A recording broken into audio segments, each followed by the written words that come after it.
show you how dark it gets.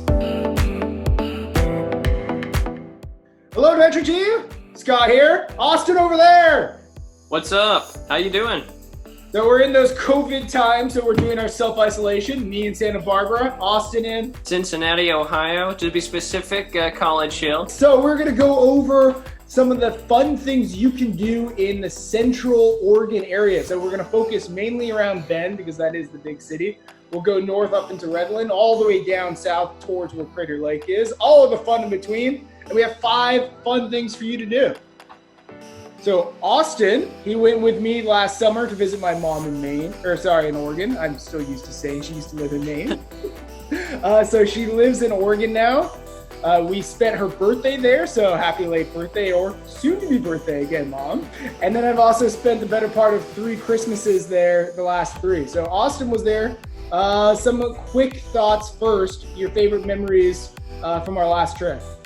You know, it was incredible cycling territory. You know, the landscape was just so dynamic, and obviously the brewing scene was a lot of fun. And then, you know, just some of the small hikes or even rafting and stuff was just so much fun. Every single day had something that was enjoyable that you could share with, you know, an experience with a friend or family member.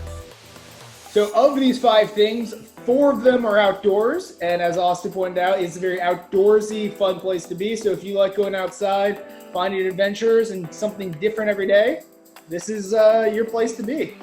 All right, so first up, we'll go with the hiking. That is definitely something to do. Hiking different mountains, the Cascades are there, the 3 Sisters, Mount Bachelor. There were so many different trails to choose from. I think we ended up at like Paulina Lake and some of the overlooks there, and it was just so different. You look one way and it was like, you know, just massive mountains, and you look the other way and it was, you know, volcanic territory, and so you could pick and choose what you really wanted, and it was just incredible views and pictures, and the pictures just don't do it justice. And then if you want to even go inside the volcano, there are these volcano lava tubes. So there's lava view, and then we did the dark cave inside one of them. So you can even go inside, you can go from above, you can see everything around. Just all sorts of different types of trails, from the very easy to the steep and extreme, whatever fits your athletic ability. That definitely plugs your video, and obviously you can go, you know, thousands of feet in the air for some of these high peaks, but also for the tunnel, you go underground, so you're going negative feet. So you can pick and choose, you know, whatever you would, you know, prefer. Also, you can see waterfalls or hike to hot springs. So the variation, definitely something cool, fun, everything to see. Whatever you want to see, you can do. So the next one, we're going to go to the beers. We did the beer trail. There is Cheers. There is the Bend Ale Trail with about 24 different beers in around, going all the way up to Redmond, which is where the airport is, south through Bend into Sun River and everywhere in between. A lot of great beer. You know, you obviously have been to more of the breweries than I have. I've only been to a few of them, and you have the passport, so you get a stamp at every single place, and that's important to kind of, you know, notch off each of them. But no matter where you end up, you're going to have some great beer, and we went to some great places. The video you had just kind of expanded upon some of the nice places we went to, and obviously the great people we got to visit with. Any beer that people should try on your recommendation?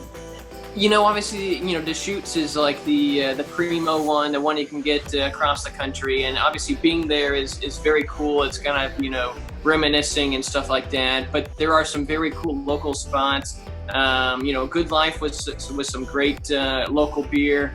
And then the Belgian place that we went to was kind of like a garage back in the hole in the wall kind of place, and it was very fun to see some of the local life and taste some of the great treats they had there. I would also recommend going up to Redmond, so go to the airport a little bit early and hit Wild Ride. That was one that we didn't go with you, Austin. I went with my mom. And if I remember correctly, I think that's actually like a female-owned one. So get the females involved, which we need more of. It's weird that it's so male-dominated, but actually, I will go on a quick tangent. The best beer or brewery that I went to last year, and I tried about 1,300 different beers last year, was a 24-year-old female brewer in Vietnam. I was blown away, but that's a whole different story for a different time. All right, we're gonna move into the number 3 thing, the water sports. So you have lakes and rivers. So of course you got to jump out into the water and do any kind of water activities to just have that fun way to interact with water. You know, we did some tubing, and it was July, so you're thinking, oh, the water's going to be refreshing.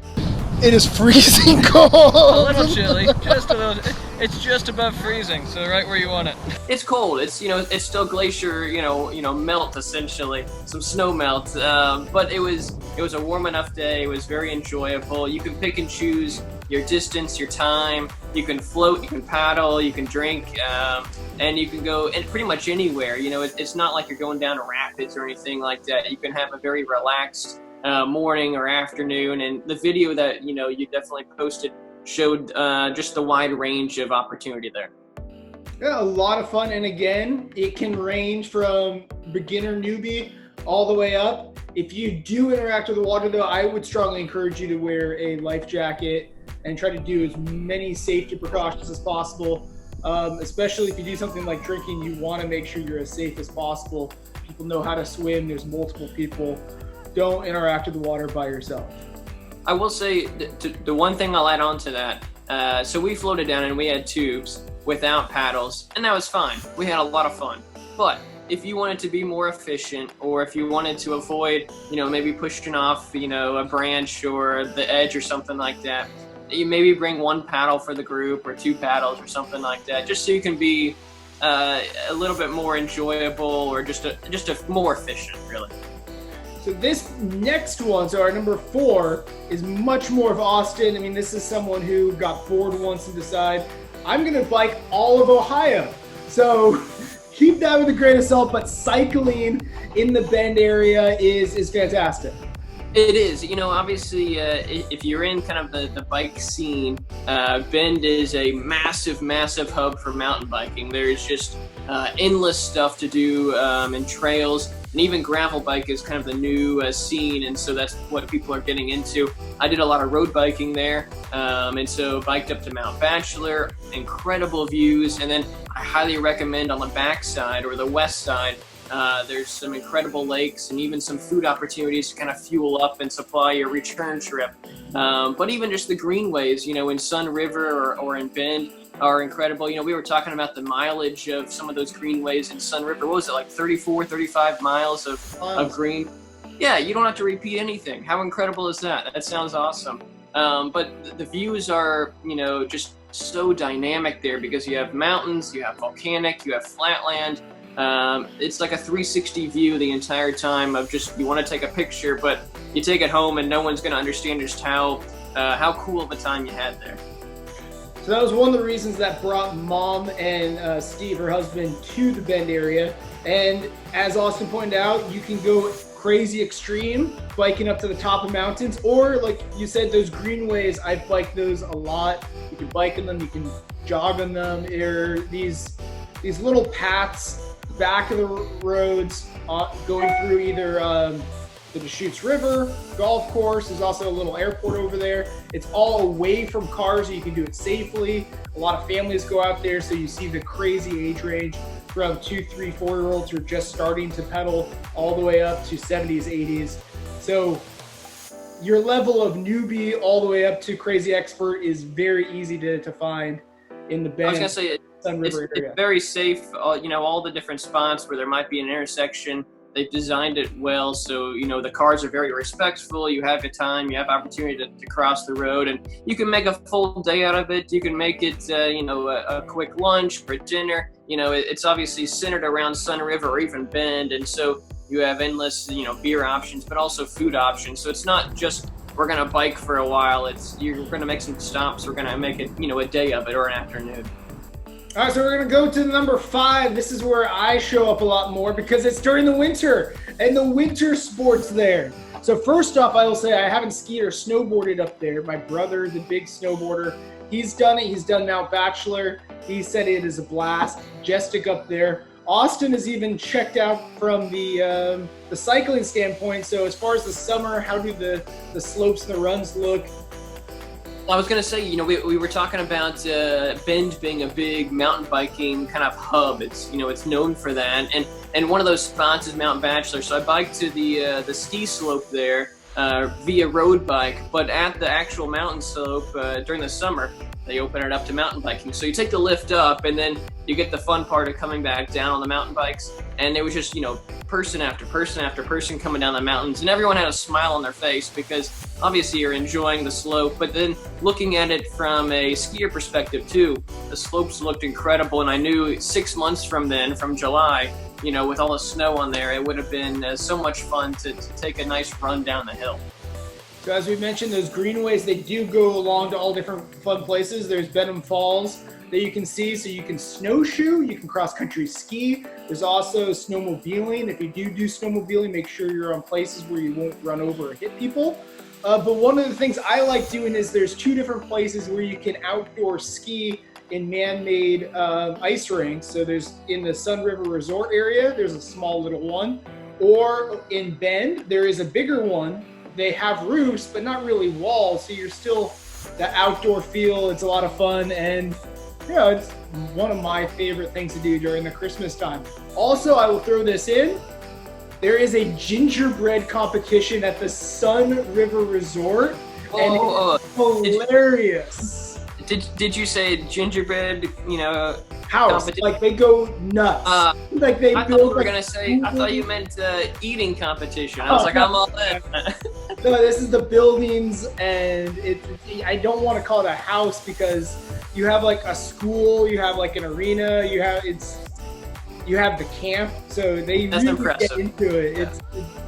It's something else. And all right, so those are our 5. So there's the hiking, the beer, the water sports, cycling, and the winter sports.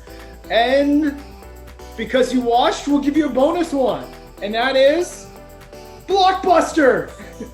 The last Blockbuster in the U.S. is in Bend. And, of course, I have the shirt. There we go. Of course. Yeah, there we go. So hi, this is Sandy Harding in Bend, Oregon, and along with Dan, my assistant manager. And we're doing great. We're staying open for our customers and have no plans on closing. There is Russell Crowe memorabilia there. So if you watched last week tonight, it got sent to Alaska. Alaska closed, so they sent it to Oregon. So you can go and check it out there. Any final thoughts, Austin, as far as Central Oregon and the Bend area? Yeah, obviously we spent a lot of time in Sun River and Bend, and even a little bit of time in Redmond when I was there. But there's so many other spots across that region that we didn't get to touch on, and have some great hiking trails. And even the further east you go, you get more into kind of the desert region. And there's a few national park kind of spots out there with some different caves, but also some fossils and things like that. It's like John Day fossil beds, and so you can pick and choose what you prefer, what you like. You can't go wrong though with whatever you choose. All right, so if you want to see more pictures, remember you can follow me on Instagram, Sheen Exploration. You can follow Austin and his dog. Yeah, he's out here. There we go. He might be sleeping. I don't know. You might not be able to see him. There we go. He's down for the count. All right, thank you for watching, and we will try to find more places for you to explore the 5 different tips. Any last thoughts? No, I think we're all good. Yeah. All right, and remember to like, share, subscribe, and until next time, explore more. We're inside the belly of the beast, the dark cave. This one actually has to be one of the better beers in Bend. So we're gonna be floating down. We'll show you some of the cool things floating down the Deschutes River. Get warm, have a hot chocolate, and Merry Christmas! Merry Christmas!